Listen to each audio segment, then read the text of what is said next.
réalise une période d'observation chez un fleuriste de son quartier. Expérience réussie.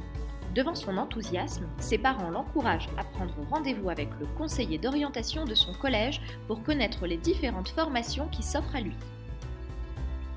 Il le dirige vers Léa, référente pour le service apprentissage de la Chambre de métiers et de l'artisanat près de chez lui.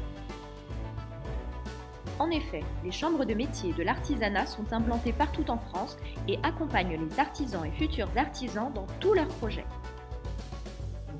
Léa répond à ses questions sur le métier de fleuriste et le renseigne sur les parcours dans les centres de formation d'apprentis. Il se rend compte que l'apprentissage peut lui permettre d'obtenir rapidement un emploi. C'est parti, Max veut se lancer. Léa le conseille pour trouver un maître d'apprentissage qui l'accueillera dans son entreprise pour toute la durée de sa formation.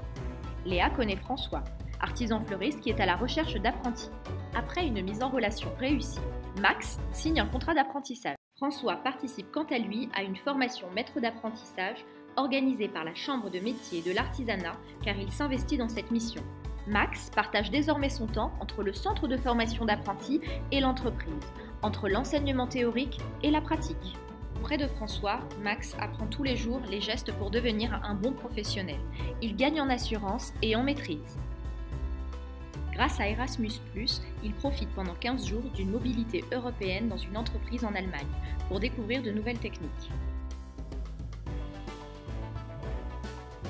François transmet sa passion et son savoir-faire. De son côté, Max lui crée un compte sur les réseaux sociaux pour communiquer sur son entreprise.